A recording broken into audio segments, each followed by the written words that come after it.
I'm Hibak Ahmed and this is an edition of news from Dalsan TV English broadcast with the latest news from Somalia and across the world. And these are some of our top news headlines. ATMIS congratulates SNA on the liberation of Aden Yebal. President Hassan Sheikh confirms commitment to resume talks with Hargeisa. And drought and conflict force 80,000 flee Somalia for Kenya's Dadaab refugee camp.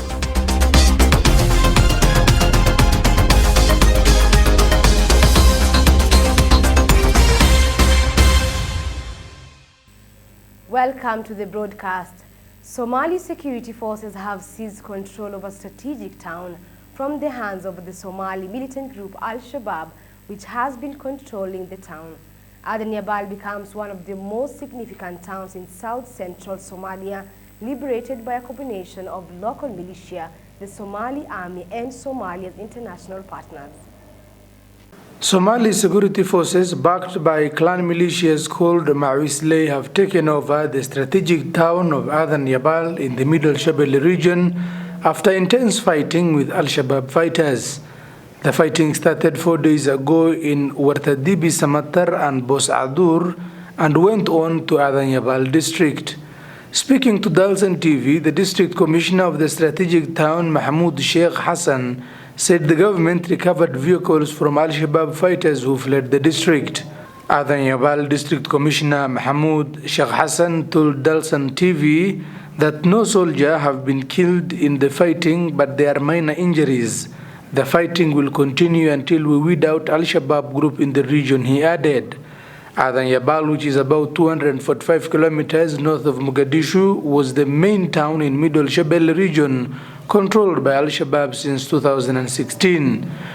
Despite losing control of many areas in the hands of Somali security forces backed by Mawisley clan militia in the past months, the group has been capable of carrying out deadly attacks on military barracks, government installations, and hotels.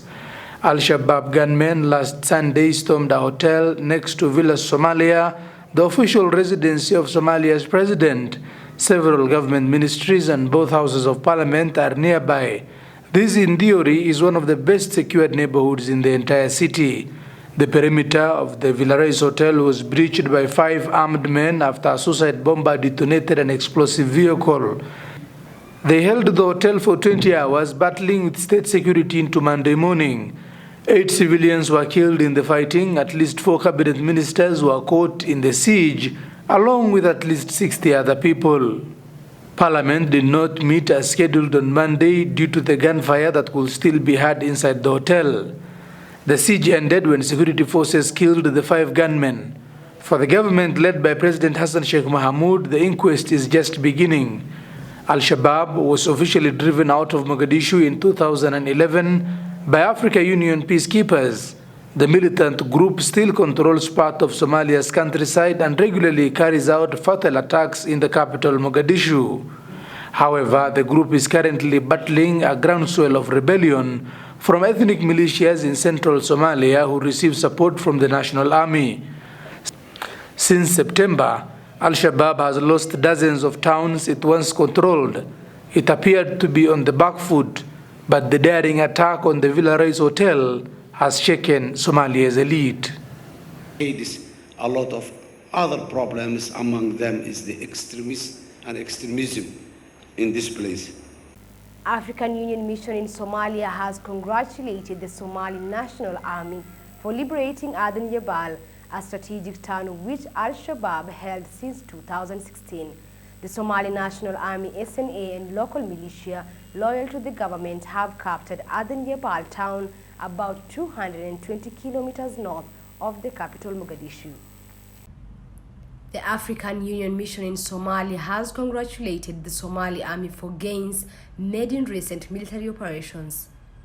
The SRCC and head of the African Union Transition Mission in Somalia, Ambassador Mohamed El Amin Saif, congratulates Somalia security forces on the liberation of Aden Yebal, a town in the Middle Shabelle region that was a training ground for Al-Shabaab militants. In a statement, Ambassador Saif said, "We applaud In a statement, Ambassador Saif said, "We applaud our brave Somali security forces and partners who are demonstrating through the ongoing military offensives that they are able to deliver destructive and decisive blows to Al-Shabaab in all their hideouts." In a statement, Ambassador Saif said, "We applaud our brave Somali security forces and partners who are demonstrating through the ongoing military offensives that they are able to deliver destructive and decisive blows to Al-Shabaab in all their hideouts." He further added ATMIS will continue to work with the federal government of Somalia and the people in the fight against terrorism and to bring security and stability to Somalia. The acting force commander, Brigadier General Keith Katungi, said ATMIS was providing mutual support to the ongoing military operations. ATMIS helicopters from Sector 1 have been providing the much-needed targeted airstrikes and casualty evacuation through the offensive operations to support Somali security forces on the ground, read the statement in parts. Somali forces on Monday seized a strategic town in the central regions of the country from Al-Shabaab, registering another milestone against the militants. The Somali National Army SNA, together with the local vigilantes popularly known as Mawisley, captured Adan Yabal town about 220 kilometers north of the capital Mogadishu.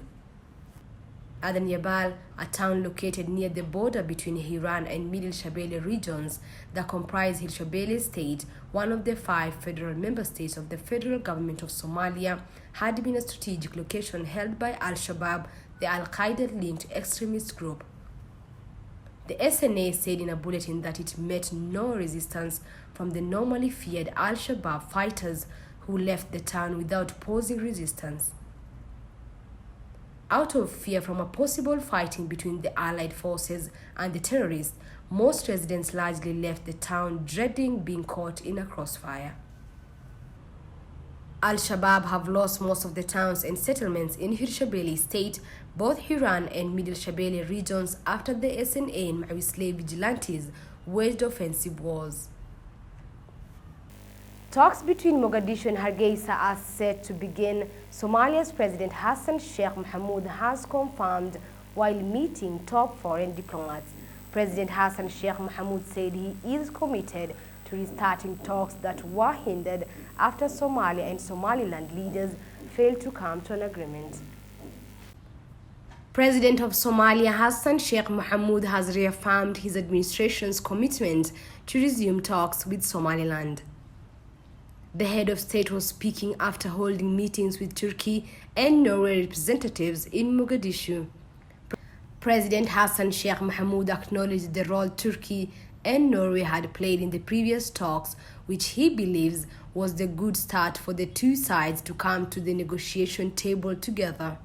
Talks between Somalia and the breakaway Somaliland region were in 2020 hailed as historic, a kick-starting a political dialogue between the two to resolve their long-standing differences. Not much progress has been recorded since the talks between Mogadishu and Hargeisa began. sidii dadka waalihiisa ee Soomaaliyeed uu isugu hayn lahaa isugu keen lahaa wanaagooda uga shaqeyn lahaa waxaan u mahadcelinayaa walaalkii Muuse Biixi oo isaguna sameeyay geesinimo iyo wafdigiisa oo According to Villa Somalia, Hassan Sheikh Mohamud extended gratitude to the Turkey and Norway governments for their efforts to revive talks between Somaliland and Somalia, aligning his national plan, Somalia at peace with itself and the world, that includes addressing the decades-long Somaliland issue.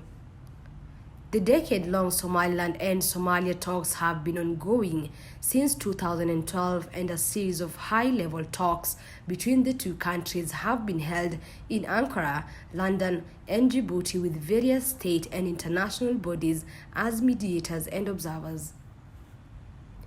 The Foreign Affairs Minister of Somaliland, Issa Khayd, stated the lack of seriousness on the part of Somalia as the reason for abandoning what he called the 10-year-long fruitless talks with Somalia.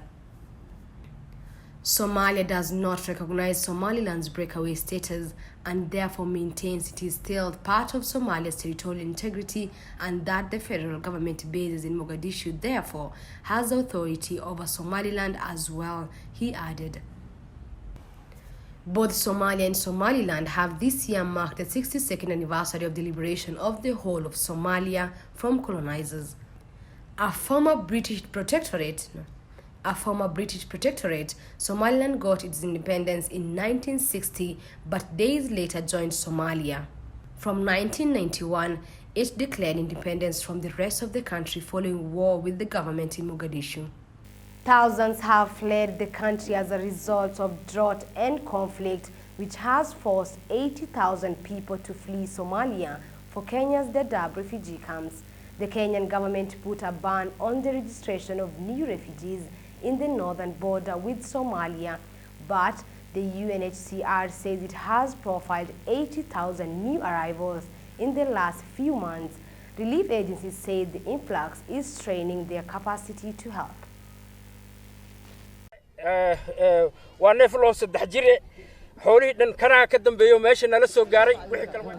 More than 80,000 people have arrived in Kenya's Dadaab refugee camp, the majority arriving over the past 2 years, fleeing ongoing insecurity in Somalia and the unrelenting drought, the longest and most severe in decades. Despite a recent decrease in the pace of daily arrivals, the UNHCR, that is the UN Refugee Agency, and partners in Kenya's Dadaab sub-county estimate that some 24,000 people have arrived since the end of September. Local communities and refugees already living in the refugee camps in Dadaab have been generously welcoming the new arrivals and sharing the limited resources they have.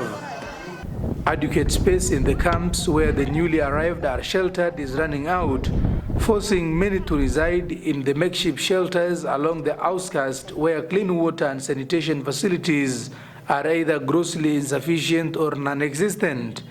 According to the UNHCR, further challenging the response, a cholera outbreak has been affecting refugees and host communities. Over 350 cases have been identified since the end of October, mainly affecting children. In one area that UNHCR team recently visited, a family was hosting up to 28 people, 8 of whom had already been infected. The UNHCR said it is providing the new arrivals to the Dadaab refugee camp with clean drinking water and extending sanitation and hygiene facilities to the outskirts of the camp. A statement from UNHCR said we are also providing targeted protection services for the most vulnerable to ensure their needs are met. The statement further added malnourished children are being screened and admitted to stabilization centers, while plans are underway to boost assistance by providing additional basic relief items, including dignity kits for women and girls. Some 4.5 million Kenyans, mainly in the northern and eastern parts of the country, are also battling with the effects of the devastating drought. Many families are struggling with severe food and water shortages, which may worsen in the coming months if the present rainy seasons fail.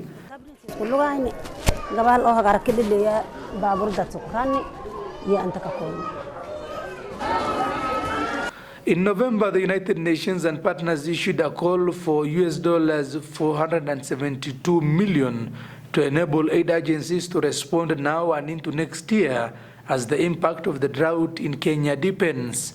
More support, they said, is needed not only in Kenya but also in Somalia and Ethiopia, where millions of people are facing dire humanitarian conditions as rains continue to fail. In June, as part of regional appeal for the Horn of Africa drought response, the United Nations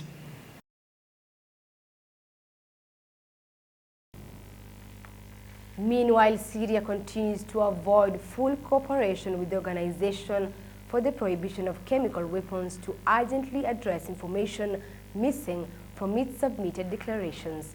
They include providing details on the unauthorized movement of 2 cylinders related to the 2018 chemical weapon incident in Doma. A top United Nations official for disarmament told the Security Council today. Izumi Nakamitsu, High Representative for Disarmament Affairs, briefing the Council, said efforts by OPCW Declaration Assessment Team to clarify all outstanding issues on initial and subsequent declarations by Syria have made no progress since the Council last met on the issue. However, I have been advised that the OPCW Technical Secretariat has not yet received the requested information from the Syrian Arab Republic. Mr. President, full cooperation by the Syrian Arab Republic with the OPCW Technical Secretariat is essential to closing all outstanding issues.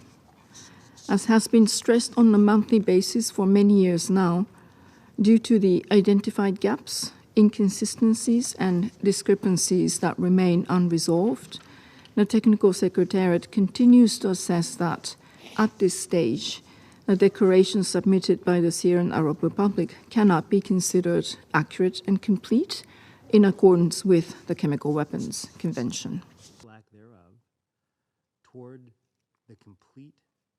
I have been advised that the FFM deployed to the Syrian Arab Republic from 6 to 12 November 2022 to conduct interviews with witnesses regarding several of the incidents under review.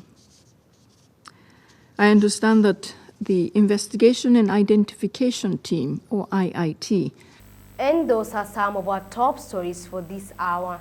This is Dalsan TV English broadcast with me, Hibak Ahmed. Till we meet again, enjoy the rest of your viewing.